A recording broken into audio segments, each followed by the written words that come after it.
Sur le toit, les habitants tentent de fuir. Hier soir, des flammes de plusieurs mètres et une fumée épaisse se propagent du rez-de-chaussée jusqu'au comble de cet immeuble strasbourgeois. Un homme de 50 ans en fauteuil roulant ne parvient pas à sortir et décède dans son appartement. Les secours, eux, arrivent vers 18h30 dans le quartier de Königshofen pour secourir les sinistrés. Il y a des enfants qui ont sauté par la fenêtre. Une dame est restée coincée sur le toit. Des personnes qui habitent juste à côté ont réussi à sortir les enfants. Et certains habitants de l'immeuble, assez rapidement, ils sont rentrés à l'intérieur avant que les pompiers arrivent pour essayer de sortir un maximum de personnes. 8 personnes sont blessées et transportées à l'hôpital de Haute-Pierre en urgence relative. Hospitalisées après une intoxication aux fumées, leur vie n'est plus en danger. Ce matin, le quartier retrouve un peu de calme. L'immeuble, lui, est défiguré. Les voisins n'ont pas beaucoup dormi.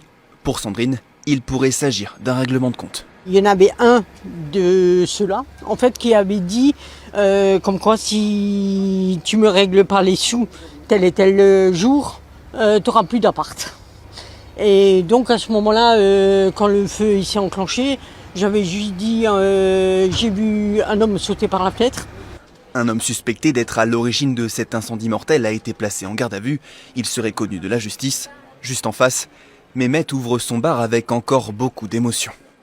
Voilà, c'est assez impressionnant d'arriver comme ça, le feu propagé, de rien du tout.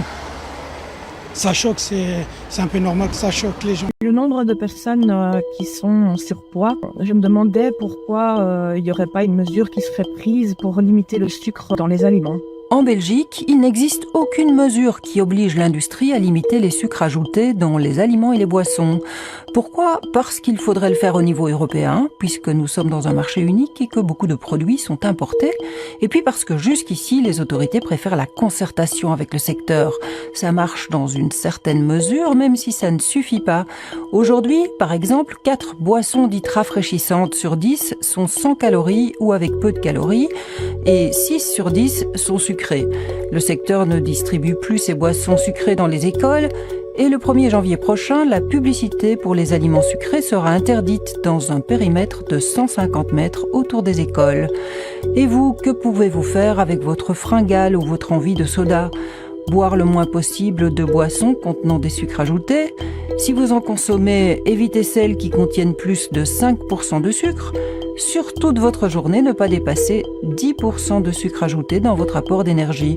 Pour un adulte, c'est l'équivalent de 8 morceaux de sucre.